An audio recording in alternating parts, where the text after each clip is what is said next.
Welcome to IP Voices, the international interview series that highlights the creative minds behind brands and innovation. Today, we're traveling to Paris, France, I should say, to meet Julien Horn, partner and attorney, member of the bar, the Paris bar, and partner at De Gaulle, Florence et Associés, a general practice firm based in Paris. You are, I think, Julien, a founding partner of De Gaulle, Florence et Associés, where you lead with several of your partners the IP law, information technology law, and media law practice. And most of Julien's personal practice relates, I think, to copyright, trademark, patent litigation, as well as IT litigation. And you are also a teacher for many years of IP, I think, to LLM students specializing in IP and IT law. And I'm so pleased to have you today to interview you, Julien. Thanks so much for joining me. And maybe is there anything else I missed about your background that you'd like to add?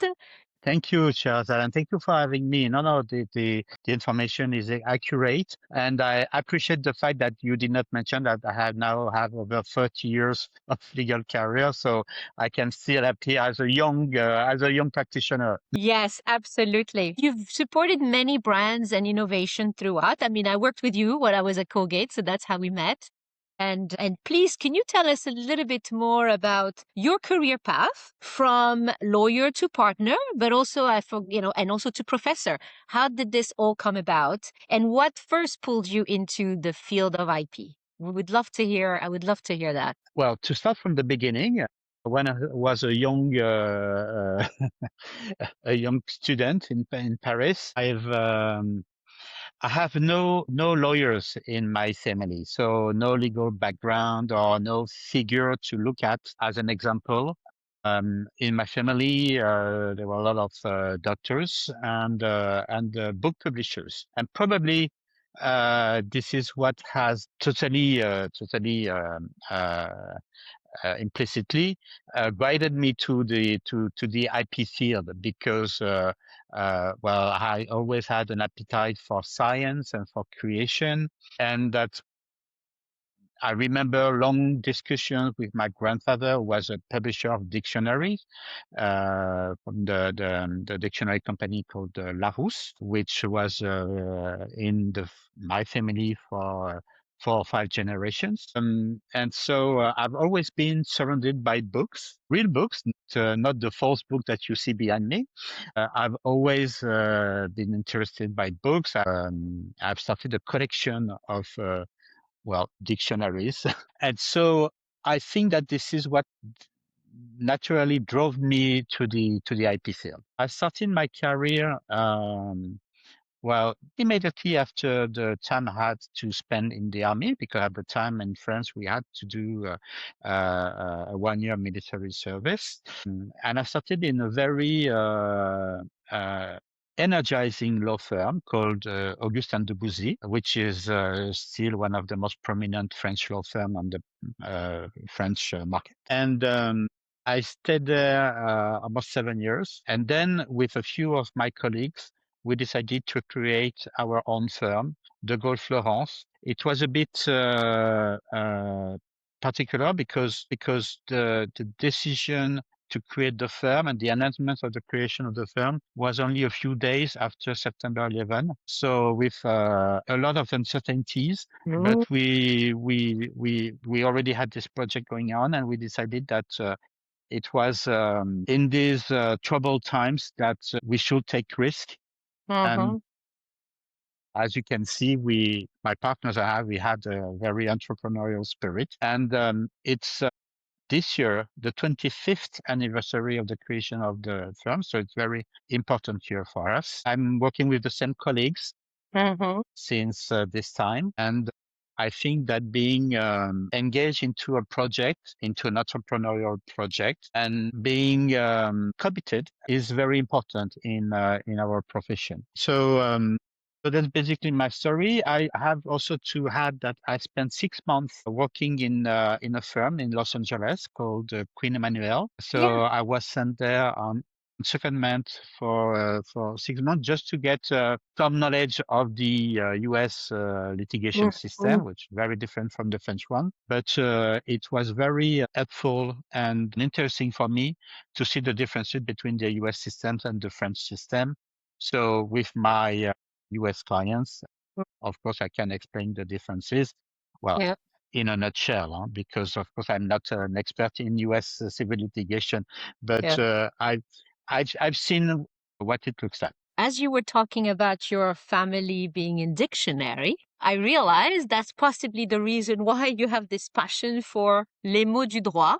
So, in addition to doing everything you do, people who follow you on LinkedIn could see it, is you launched this les mots du droit, in English, the words of law or legal words. And then you go through the origin of a legal term and you go through the history, which is super entertaining. One of my favorite is the one about les brevets, the patents, where for the first time, which I didn't know, patents were protected by the Doge of Venice. Can you tell us a little bit more about that? And is it true that that's the link? I mean, I'm making the link. Maybe I'm wrong, but I didn't know about your family history in the dictionary world. So is it connected? I don't know. Maybe a psychotherapist would find a connection, but it's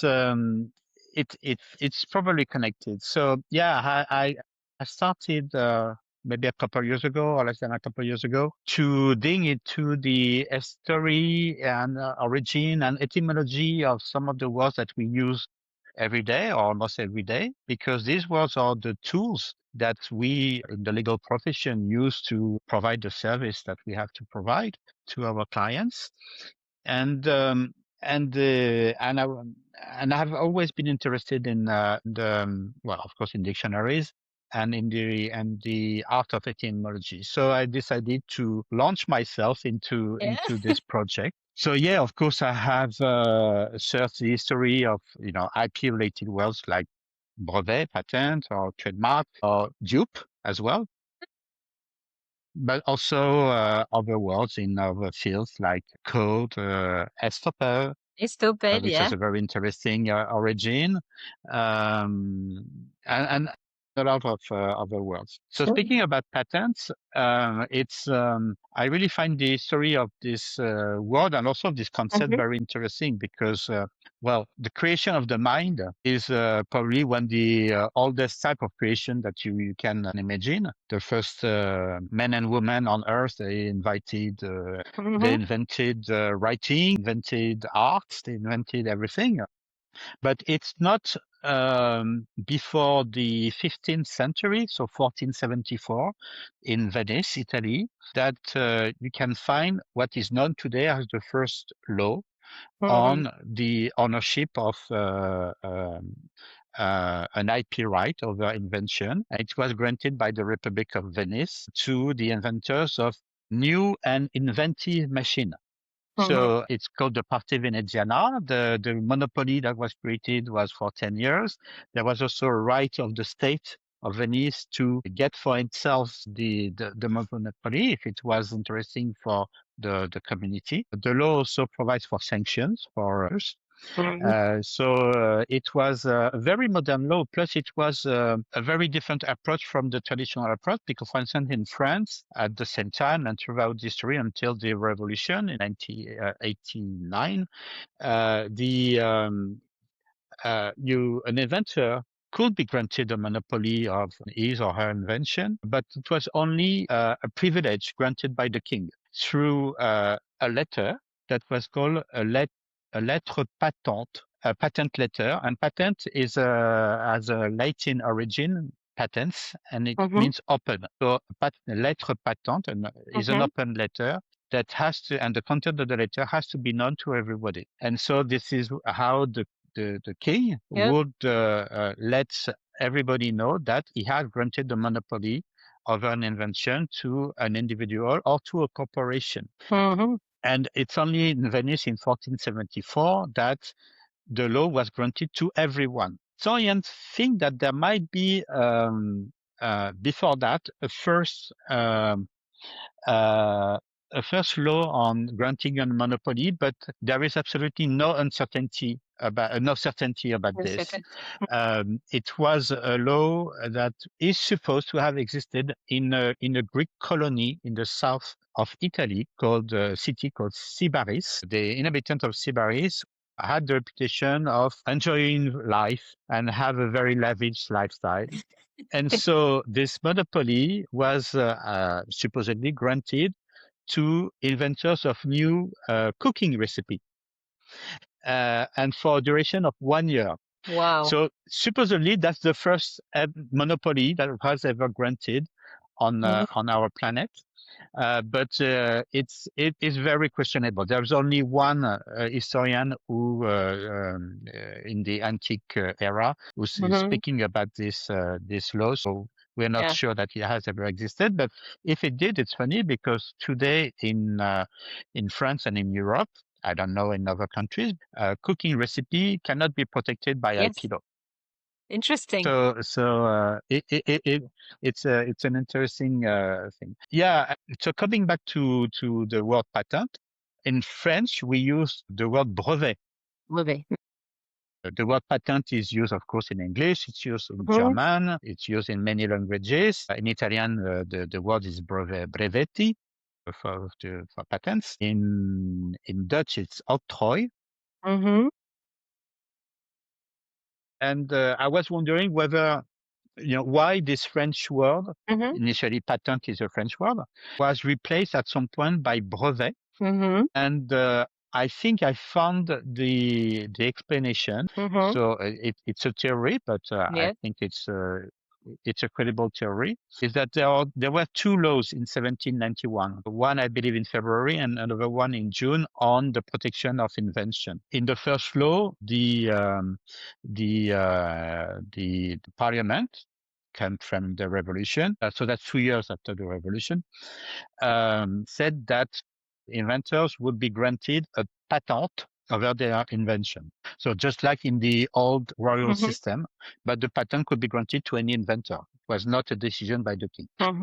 5 months later, there is another law which provides for some addition to the first law. And one of the, in one part of the law, it said that the patent will now be called brevet d'invention. So why in 5 months?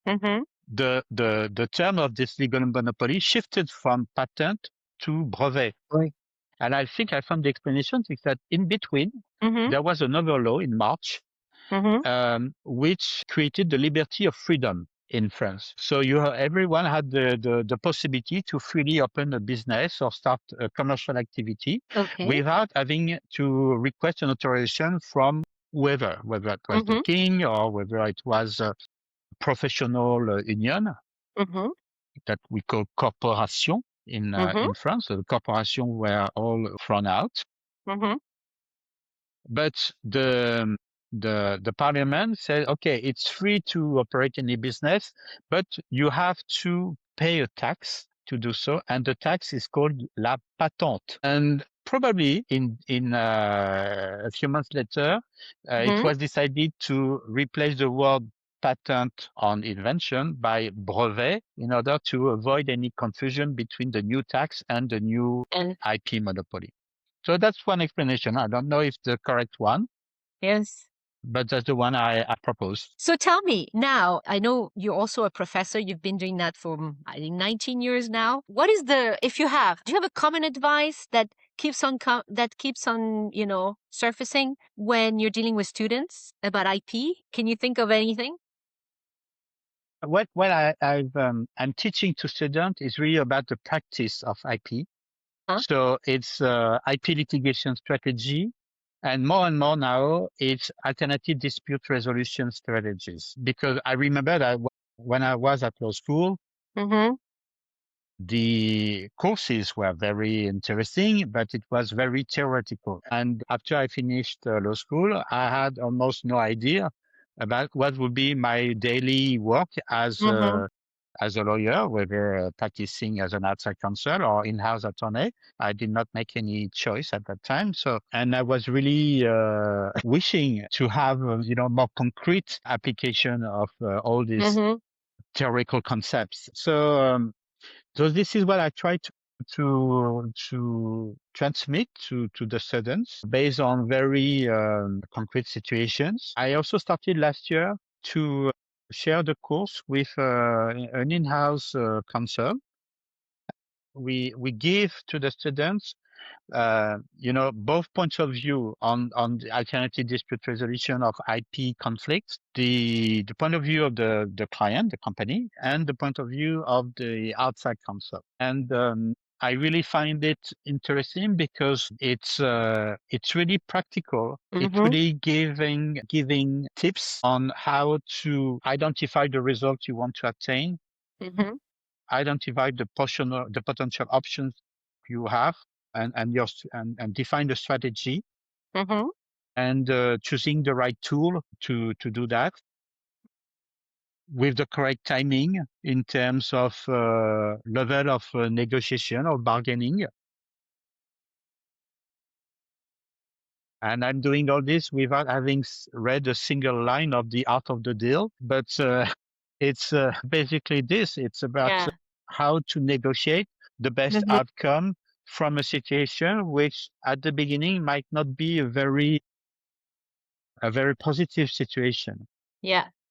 So how you shift the table to get yourself in a better position to negotiate what you need to negotiate. Yeah. It also teaches them, I guess, how to be, I think, strategic as well, which is hard when you're learning this, learning from It's about books and this.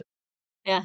And it's this, and it's also, I think that the main thing that I hope that they get from this, and this is what I really try to apply, is to develop the sense of empathy, that to put yourself in the shoes of the person who is on the other side of the table. Yes. And try to be in his mind to see what their goals are. Yes. How they want to achieve them. Where we can find a common ground, from where we can work on a solution. Yes. And I think that it's very important to be not only focused on what you want to achieve, but to try to understand what the other side wants to achieve as well. Yes. And that's true also in terms of litigation. When you are not a trial lawyer, and this is what I am since more than 30 years now, the person you have to convince, you need to put yourself in his or her mind, that is the judge, to identify what he or she really needs to know, and what's the best way to convey what needs to be conveyed in order to convince the judge. And I've seen that we more often focus on what we want to say, what we do absolutely want to say, because we feel it's important. Rather than asking to ourselves, is it so important for the judge? Isn't it too much information, and the judge will not recall everything when he gets back to the case a few days or a few weeks later, if not a few months later? Yes. So, what are the key messages we want to convey, and how to convey them in the most efficient manner? And more importantly, what can I do to facilitate his work? And that's I think very, very important. So this is the kind of thing that I try to transmit to the student, because I also find that I had the chance of working in the first years of my careers with colleagues and also with clients who shared a lot of their knowledge and experience with me. And I was very fortunate to be able to have this transfer of knowledge. And this is really what I'm trying to do with the younger generation. So not only the students that I meet every year at the University of Paris, but also with the younger attorneys working with me in the firm. Yes. Great to have such a course, for sure. And we're going to pivot to, operating at the crossroads of creativity, business, and law. What do you find the most rewarding, dealing with this in this area, working in the intersection of creativity, business, and law? Yeah. I find it fascinating to be able to discuss with people who create with their minds, whether they are engineers or, marketing professionals, Mm-hmm. authors, producers, really those who are in the creative business. And what I appreciate also is the diversity of the connections that we make in this area of law. Mm-hmm. And I really think that this diversity and this ability to discuss about creativity that is really rewarding, because we have to discuss this. I mean, when you want to create or put on the market a new trademark or new product bearing a new trademark, we're speaking of creativity, and you have to find the right name, the right brand, but it has also to be distinctive, not too distinctive or very distinctive.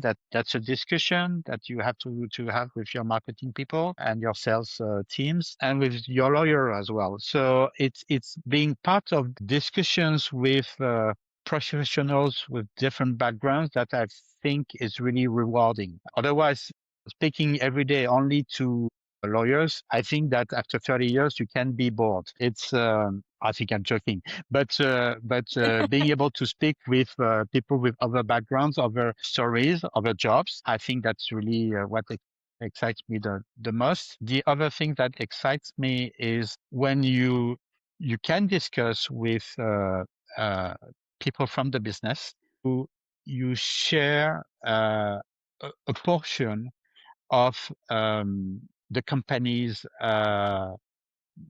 project ambition. Mm-hmm. You're part of it, if Mm-hmm. even if only briefly.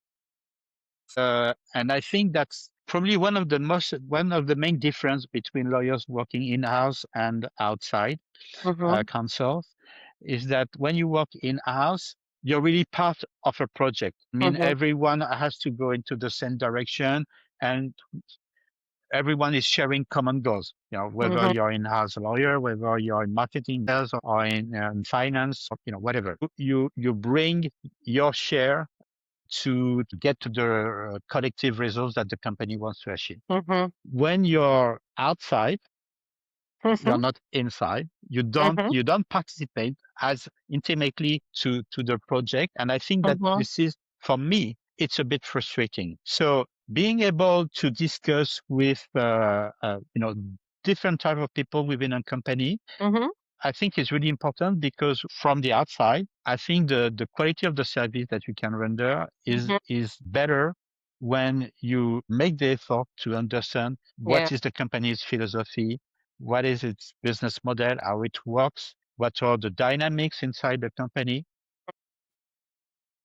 what is the role that is attributed to legal Mm-hmm. the legal team. Is it important? Is it not enough? And how you can help them to have a better visibility, and that the management understand that Yeah. it is very important to embark the legal as the very early stages of any project. Yeah. And I think that's important when you work from the outside, to, to, Mm-hmm. to try to understand all that, and to try not only to provide the best legal service you can, Mm-hmm. Yeah. but to provide a service which is also meaningful for the company, which is relevant to the company's philosophy, Yeah.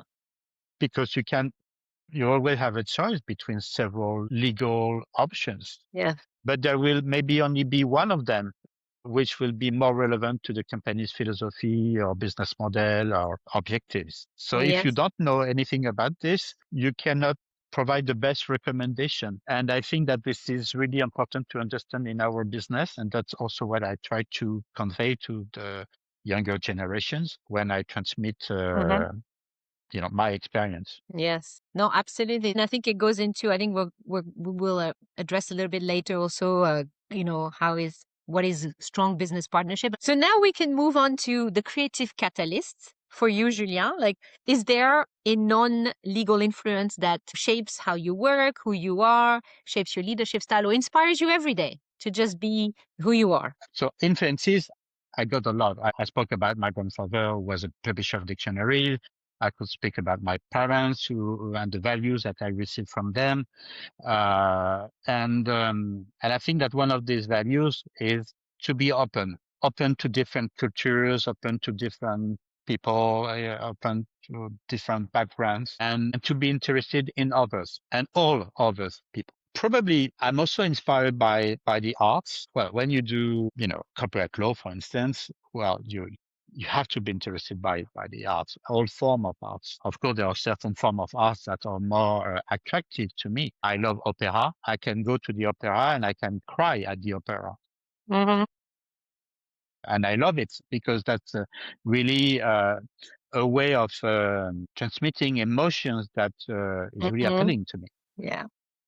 I love paintings. I love sculptures. I love also all, and in France, it's particularly important, all the form of heritage. So I Mm-hmm. love visiting historical castles, historical locations. I'm very interested in the history of all this. And I think that I'm interested in the fact that, for instance, when you visit the castle of Fontainebleau or the Chateau de Versailles or the Louvre or all these kind of places, it's a kind of wayback machine. Mm-hmm. You travel through history, and when you're in these kind of places, you can move from one room to another, and then you make a travel between 2 or 3 centuries, and this is really what I like to do on my free time. And it's same thing. I have the good fortune of having my office in Paris, very close to the Louvre Museum. So it's not unusual for me to, during at lunchtime, when I have nothing else that is scheduled, I will go to the Louvre and spend 1 hour, and I would go only to one room or two rooms, and to have a kind of escape from the day-to-day Yeah. activities and frenziness, Yeah. and try to focus and concentrate on 2, 3 works. So Nice. I don't know if it has an influence on how I practice law. Uh-huh. Maybe, I don't know. I don't do it for this, for Yeah. sure. Yeah. But I think it's a dialogue between who you are and what was here before you. Yeah. And so it's an historical journey, plus it's a journey through your emotions. Mm-hmm. Probably I get more emotions from this Yeah. than from writing a legal brief. But, I don't know if it transpires in my legal writing or Yeah. in the way I provide legal advice, but Mm-hmm. I think for me, it's necessary. Yeah. But I It's think part of my personality. But I can see one connection because you spoke about, as a litigator, understanding your audience, understanding maybe in every kind of case, judges.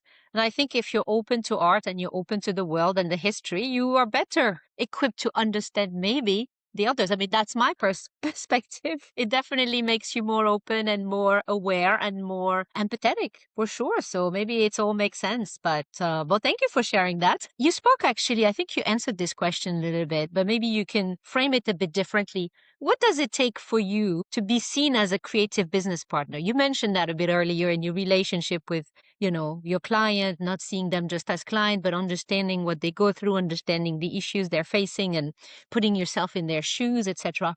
But is there something else you would want to amplify? I think that maybe the creativity in the way we practice this job um, comes from the fact that you have different fields of interest. So I do IP law. I could do only copyright law or only trademark law, but this is not what I've chosen, and this is Mm-hmm. basically not the way we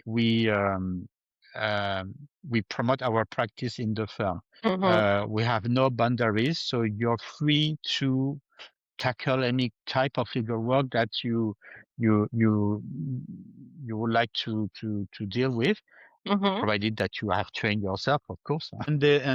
So I could be a corporate lawyer, but I'm a corporate lawyer, a trademark lawyer, a design lawyer, a patent lawyer. I do commercial litigation Mm-hmm. when companies terminate their business relationship. I do fair competition, misleading advertising. It's really very diverse. And I think that it's also working in different areas. You cannot be a specialist on everything. You don't need to focus on one field of activity to be a specialist. I mean, if you have a certain number of cases in, I don't know, copyright law during the year, then you probably can present yourself as a copyright practitioner. And if you can handle several trademark cases and several patent cases during the same year, you're probably a very good practitioner in all these fields of activity. And then depending on, what time is left and what, of course, your clients wishes to entrust to you, you can become, I don't know if you can become a specialist, but at least a very good practitioner in various fields of activity. So I think it's important because for at least two aspects.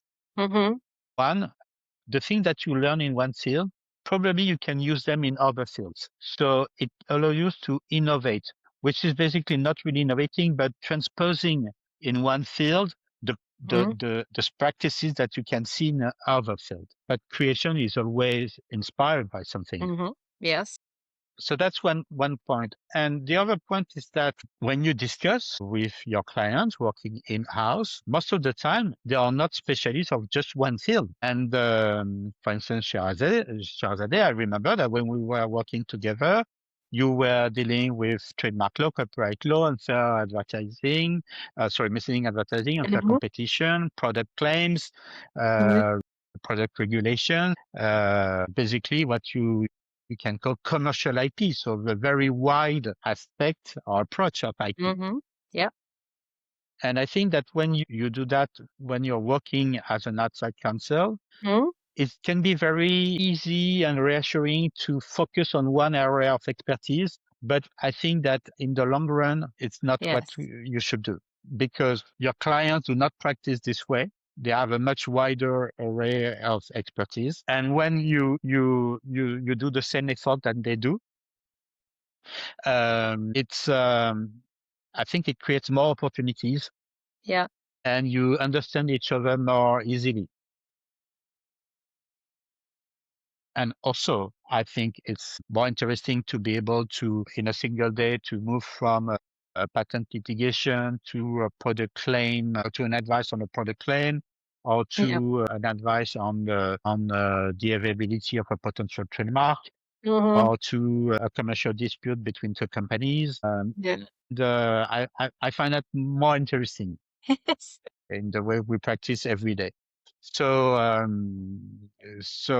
and I also believe that, and I strongly believe that, is that if I continue to do the same job 30 years later, it's because I have this diversity of practices. Yes.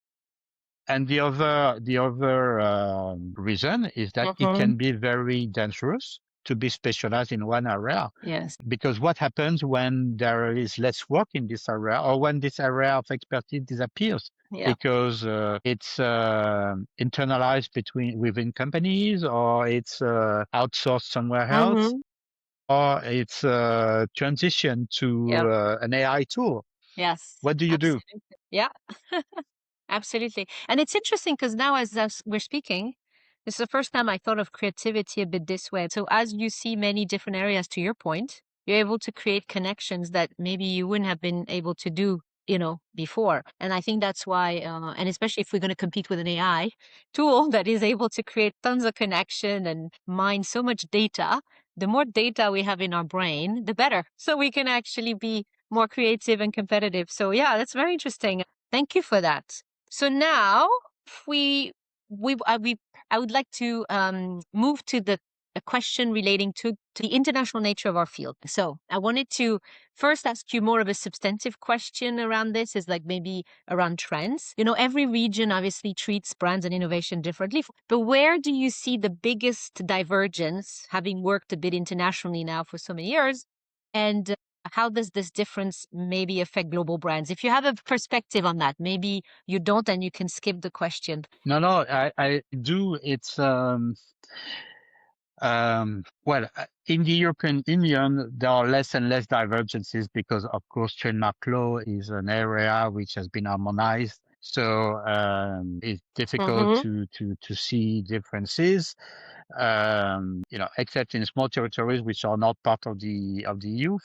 For instance, the Principality of Monaco is probably one of the last country in Europe. So it's a small country, but still it is a country where you still have this system of acquisition of a trademark right through use. You don't have to file a trademark application to own a trademark. The mere use of the trademark gives you the monopoly. So, of course, the main differences in trademark law are no longer within the EU, it's within the EU and the rest of the world, and especially North America, where the system is a bit different. But as a practitioner, I think that the main differences, you find them in copyright law. Because the way we see copyright in the EU and more especially in France, and the way copyright is seen in the US is very different. And for instance, if you dig into the concept of originality, I believe it means very different things in the US and in France.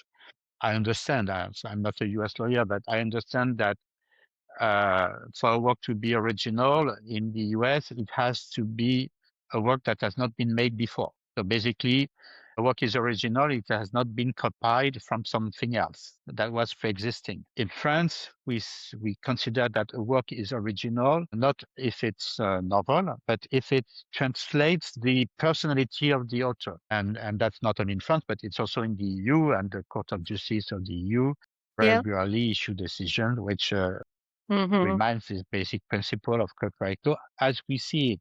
But then it can become very tricky. So what is the expression of the personality of the author? Does the author express the personality because it creates something new, just like in the US? Probably, but it's not enough. I mean, it has to express its creativity when he makes, that's what the courts told us, when he makes creative choices. So what is a creative choice? I don't know. And then it goes back to the question of art, how we create art. What is art? Yeah. And you cannot count on the course to tell you what is a creative choice because, as I said, the expression of the personality of the author comes from creative choice. And when you look at the question of, what is a creative choice, then the answer is a creative choice is a choice where the author has expressed its personality. So you don't know. You know what a creative choice is not. For instance, making a technical choice is not a creative choice. Using your own know-how is not making a creative choice. Creating something which has an aesthetic effect is not a creative choice. So you don't really know what is a creative choice. And I think that in the US, originality works very differently, understand? And maybe the threshold of protection is less important. But at the same time, there are contradictions. Think about the titles of works, for instance. My understanding is that the title of a book or a film is not copyrightable per se in US copyright law. It is in French copyright law. And that's an originality of the French copyright law because in the EU directive, you don't see a specific protection for titles of works when they are original. You don't see that as well in the international convention. For instance, there is no protection of title in the TRIPS agreement or in the Berne Convention. So it's really a specific thing of in French copyright law and in French trademark law, because a prior copyright can be used against a trademark to challenge the validity of the trademark. So if you own a copyright on the title of a book or a title of a film or the title of a software or the title of anything which is a work of mine, you can use it as a prior right to challenge a trademark. A trademark. Wow.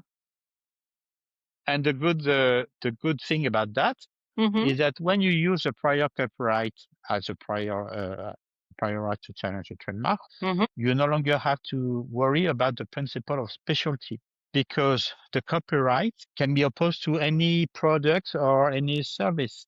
Why? Yes, that's right. Because a work of art is neither a good nor a service. Right. So it doesn't fall within any class of the NIS classification. And so it's a very powerful prior right that could be used more often Yeah. But that's one of the main differences is that in France, we do have this option to challenge a trademark that does not exist in many other countries, that certainly does not exist in the US, but which can be very, very powerful and efficient. I've used it on several Yeah. occasions, and Wow. especially when the trademark cover goods and services which have absolutely no Nothing. relation to Yeah. my clients' own Yes. activities. Yeah. And it has always proved very, very powerful. Of course, you need to convince the judge that Yeah. the title is original in itself, which can be a challenge.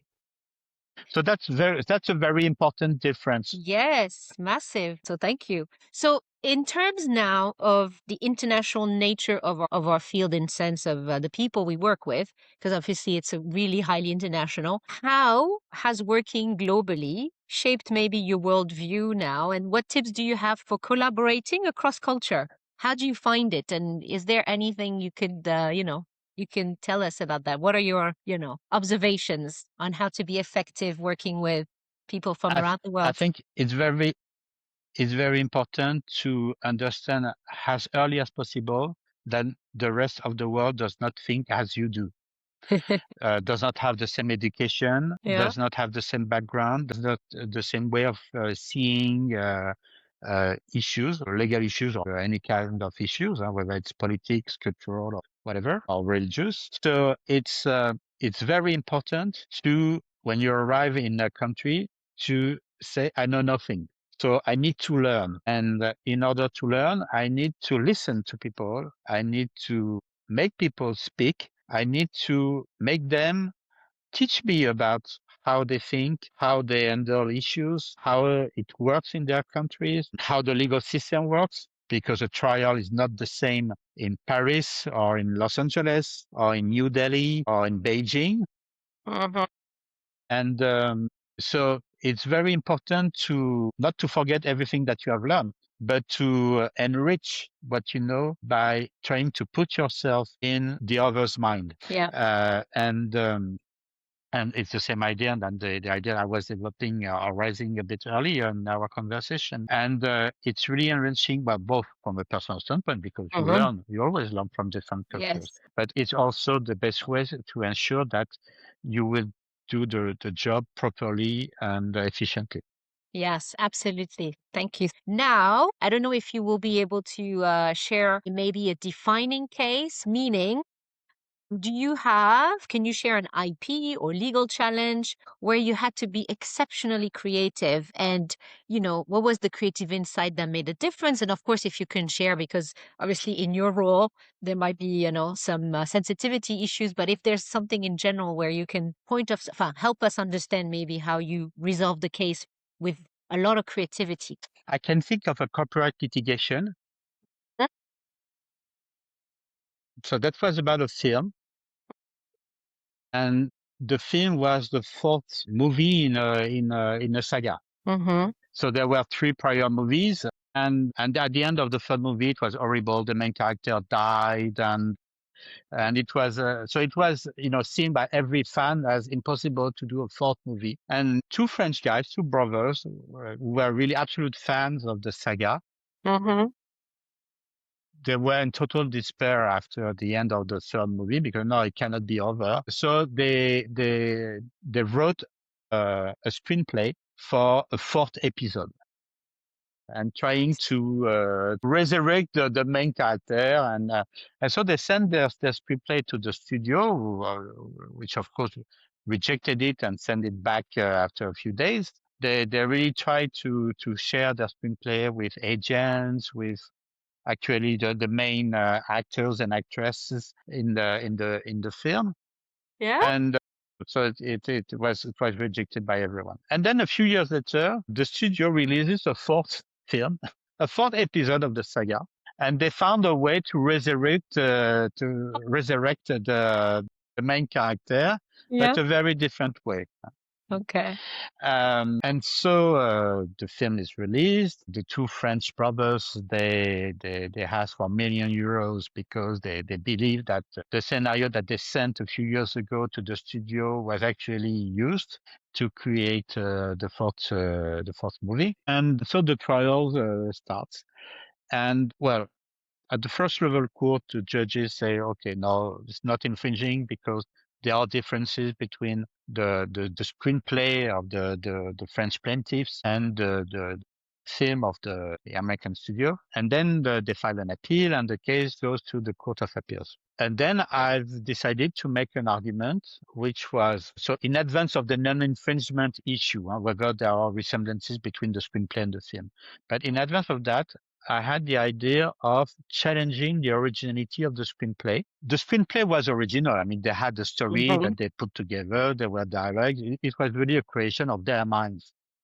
So the challenge was not here. It was, as to myself, I realized first that their screenplay originates from the first three movies. So Yes. it's a derivative work of the first three movies. It's made Yes. from the first three movies. And in copyright law, you can create and exploit a derivative Mhm. work, provided you have to have secured the rights from the copyright owner on the prior work, or here are the prior Mhm. works.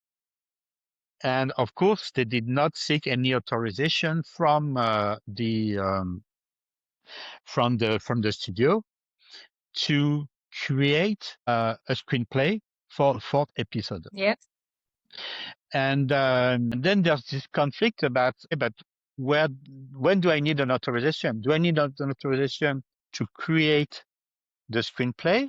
So that is in a very, very early stage of the process. My freedom of creation and my freedom of expression authorizes me to create the screenplay. And then, Mhm. but only then, I need an authorization to exploit the screenplay by submitting it to the studio, registering with Mhm. Author Society or with the Writers Guild of America, or wherever it needs to be registered. Mhm. And I don't know if it's creative, but I decided to look at the very old books Mhm. of the main authors and professors and practitioners who did practice copyright law in the 19th centuries and in the first half of the 20th century. And there I found very conclusive position that you need authorization at the creation stage, because creating something Yeah. is already using the material that comes from the pre-existing works. So, of course, this can be debated um, for long, but I was very happy to find this argument, and I was very happy to see the judges of the Court of Appeals of Paris. So the Yes. judges specialize in IP law, because there is an IP chamber, specialized IP chamber in this court.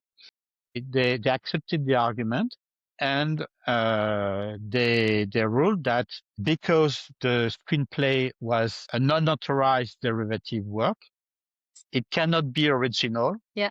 And if it's not original, it's not copyright protected. And if it's not copyright protected, the copyright infringement case is dismissed. Yes. I don't know if it's creative. At the time, I found that it was very interesting, and it would give us an additional chance of winning the case before the Court of Appeal, and it worked. Now we're moving to value of IP, which I think is a great topic. What do you think gives a brand value today? And how do you think IP shapes that value? Do you have a perspective on that? Well, traditionally, the value of IP or value of a brand is a clientele attached to this brand. Yes. Well, that's how you financially Goodwill. calculate the value of a brand. Yes. Yes. And the goodwill, yeah. Yeah. But I think that today the notion of value of a brand goes beyond that. It's of course the link that it creates with the customers, Yes. the actual customer or the would-be customers, depending on how much they can spend on the branded products. I also think that the value of a brand now more and more relates to also its contribution to global issues. Probably the new generation of customers are more careful about issues than the issue I was careful about as a young customer. Yes. That is the impact of the brand on issues like climate change, on other societal issues, diversity, inclusion. And I think that it's a quite recent shift Mm-hmm. which can strengthen the value of a brand or destroy the value of a brand. Yes. And sometimes it can be very quick. Mm-hmm. An unfortunate statement by the CEO of a company can destroy overnight the value of a brand. We've seen a Yeah. few examples. I won't name any, but we probably have Yeah. a few examples in mind. It shows that its value is something which is very, very long, costly, and it's a lot of effort to build. And it can be very, very quick and easy to destroy. Yes. So it's very important that even when we work to defend this value as IP lawyers, we keep that in mind in the way we enforce the rights, whether it's trademark or copyright or whatever, or patent. We need to be careful about the impact that our enforcement actions may have on a more global scale on the customers. As a IP leader now, what has been your toughest challenge, if you have any, and what did it teach you? Can you share one if you have any?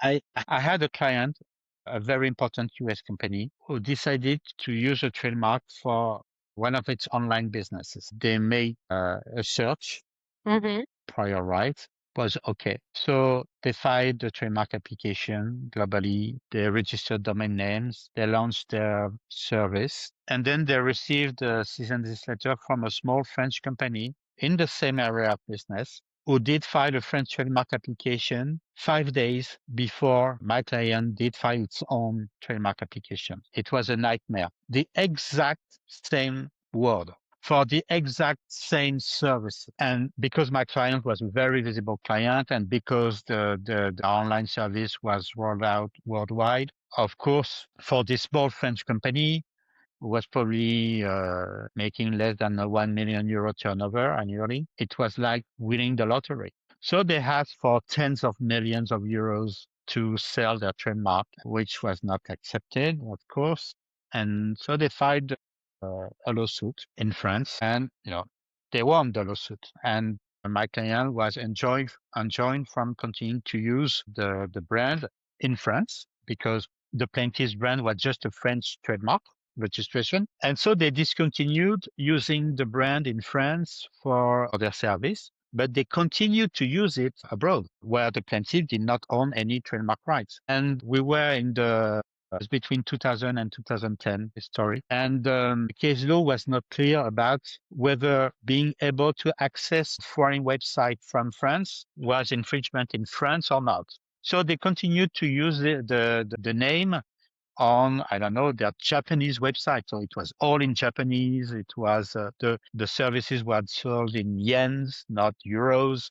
They continued to use it in all over the world. And so what they did is that they tracked the number of uses that were made globally, but that were accessible from France. And they found I think they found more than 500,000 different uses globally. And because with the injection came a per use fine of 2,000 euro, so per non-compliance with the order. Well, it's easy. It's 2,000 euro multiplied by 500,000 infringements. And so I think 1 billion euros has a penalty for non-compliance with the judgment. And so, so there was a lot of pressure and it was quite a challenge. We were not sure, but of course there was this argument that look, the uses are made outside of France. It's intended for clients, customers that are outside of France. There is no single website in French anymore. The services are not even sold in euros, well, except in Italian where the service is in Italian, except in Germany where the service is in German, but it's not intended for the French public and the French customers. But we were not sure that we would win with this argument. And then I got back to the papers you almost always overlook, which is the actual proof of service of the injunction to the defendant. When the judgment is issued in France, the procedure is that you give the judgment to a bailiff, and the bailiff will go to the defendant's premises and serve the judgment to the defendant. Then the judgment becomes enforceable. And because my client was not based in France, it was a US company with a registered corporate office in the US. There is a specific procedure which said that you have to serve the judgment through the public prosecutor of the court that has ruled upon the case. And then the public prosecutor will send the judgment through diplomatic channels to the country where the defendant is located.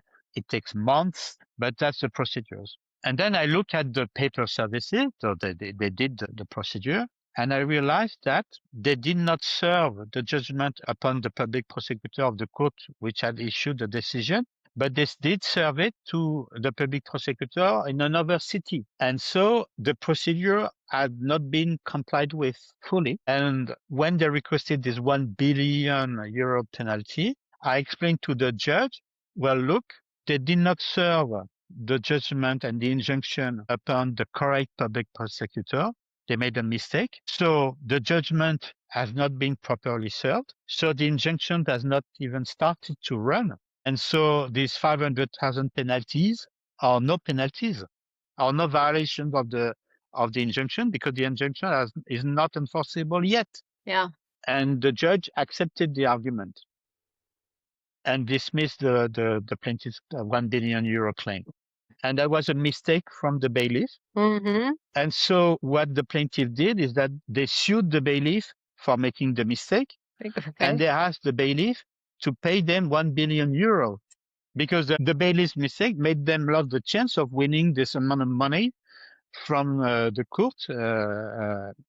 And the bailiff won on the basis that of the other argument that are also right, that these sites, these foreign websites were not intended for the French public, and therefore there was no violation of the injunction had the injunction been properly served. Wow. So the bailiff at that point had his own case? There was a different firm representing the bailiff? The bailiff had its own case. Its own case. With its own lawyer. Lawyer? And so the pressure I had on my shoulder, double. How in the world we have explained to the judge that we don't owe this 1 billion euro amount, although we have been sentenced for trademark infringement. I mean, just for 5 days. So it would have been the more costly 5 days in trademark law history. Trademark history. But wow, yeah, that's wild. So no, that was quite a challenge. I mean, I had a few nights with a very, very difficult sleep. So now, focusing on the future, we have 2 more questions, and basically almost last question is about the future. I know everybody's talking about AI, but I would love to hear, how do you see the world of brands and innovation and creativity evolving? And what do you see as the next big challenge for our industry? Well, obviously AI is the challenge. Yes. And it's a challenge about how we will address creativity in all forms of creativity. It's a challenge of how we will perform our work. I think also the challenge is how people do understand, what AI can bring to them. AI is certainly a very powerful tool to obtain the data you need. Mm-hmm. I mean, making a legal research now, it's so quick. Then it certainly increase every lawyer's productivity. Yes. I don't think AI will replace the human mind in terms of creating, and especially in our business, I mean, creating legal solutions that have not been used before that. Because an AI tool can only do what has already been done. Because these tools are trained on court decisions, legal treaties, and millions of documents. But the tools learn from the past. They cannot create what will be the future of law. They cannot suggest to shift your practice of law, or they will not create new arguments. They can tell you what arguments have been used to win a case, but they cannot imagine what new arguments can be used to convince a judge. And so I think it's a super tool to obtain the substance of what has already been done.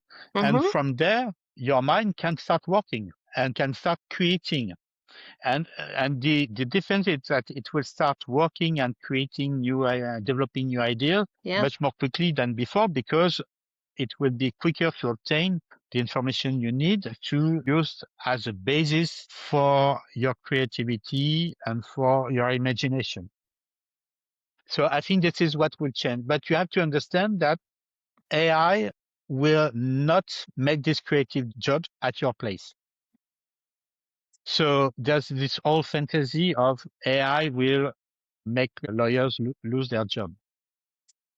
It's partly true. I think lawyers who don't want to use AI or don't know how to use AI or don't want to learn how to use AI, they will probably lose their job. But lawyers who learn how to use AI efficiently, they will keep their job and they will become more creative in their job. And in this sense, I see it as one of these evolution that I have seen in the past 30 plus years. I started when I was starting working, I've seen the arrival of the fax. Yes. Then I've seen, and in France we had this pre-internet thing called the Minitel. So I've seen that. I've seen the arrival of email. I've seen the arrival of cell phone. I've seen the arrival of Google. I've seen the arrival of casual databases. And now I see the arrival of smartphone and of AI. All these evolutions have increased our productivity. They have also accelerated the way we perform and deliver the work. So it's another evolution. I think that we should be careful about one thing, though, is that, for instance, in law firm, but that's probably true as well in legal departments within companies. It's very easy to think that, okay, I can do my own research myself because it will take me a few minutes to do that. And before that, I would have to a young attorney or even a trainee lawyer to make the research and to come back to me a day or two later with the result of the research. And then I can start thinking. If it takes me 15, 30 minutes or an hour to have the result of the research through AI, I no longer need a young attorney or trainee lawyer to do that for me. So the question is that will law firm continue to hire young attorneys? And it's a very, very complicated question, because at the same time, we have the pressure on the fees that law firms charge to their clients. Yes. So if the clients do not accept to pay the same price that they were paying before, it means that it will reduce the ability of law firms to recruit younger attorneys and to train younger attorneys. And they will no longer need to recruit them because AI will do the jobs of these young attorneys instead of them. But then in 10 years from now, in 15 years now, where will we find the senior attorneys The next that we generation. will then be needing? How will we train the attorney who will replace us? Absolutely. So it's not only a question of doing your job more efficiently, it's also a societal question. Plus a duty we have to the younger generation, the generation of my kids, your kids, Sherazade. How do we structure the work environment so that they can find their place too, as we did 30 or 40 years ago? And it's a very, very complicated question. That's right. It'd be interesting to see how this evolves, yes, and how practically how do you train the new lawyers? Because maybe the job will be they'll skip the legal research and writing, and then they will focus on other skills like negotiation, litigation, communication to the, I don't know, in court trial. Interesting to see, yes. What are the skills that you'll be focusing on training? And maybe, the AI will just generate all the content, the research and writing. I don't know. We are at the stage where we don't know yet how to really tackle this new evolution of the technology. We will find the answers. Yeah. I'm confident about that. The answers. Yeah. Do you have these discussions Yes. with your students? Are they worried? Yeah. Yes, they are. Yes. I bet it must be really anxiety inducing for young students who are entering the workforce, because especially this transition period, right? Maybe for those 10 years you're behind, Exactly. the answers will be, I don't know, figured out. But those right now, yes, I feel for them. It must be very, very challenging. But thank you for that. I think it gives us a lot to think about. And last but not least, if you have to summarize your career in one sentence, what would it be? Or a word if you want, but a sentence, I think, is possibly better. I had fun. Because I love what I do. Yes. And that's that's a good thing, because I've done this Yes. for more than 30 years now. But Yes. I love what I do. I love meeting people. I love discussing with you, Sherazade. But I find that it's a challenging job, and we just discussed one of the challenges. But it's a challenging job, but at the same time, it's a very exciting job, which creates so much connections everywhere in the world, which keeps the mind busy, which is a good thing when you're becoming older.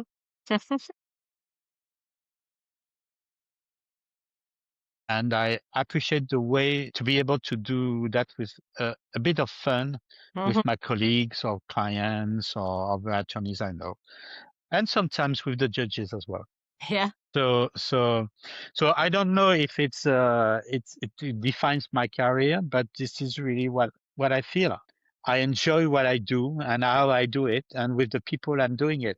Thank you for taking the time. It's, your time is very precious, and I'm really grateful that you spend time with me today so we can get to know you. I got to know you better, and, so everybody can learn more about you and go to your Les Mots du Droit and learn so much about history, law, etymology, and words. So thank you so much, Julien. Thank you.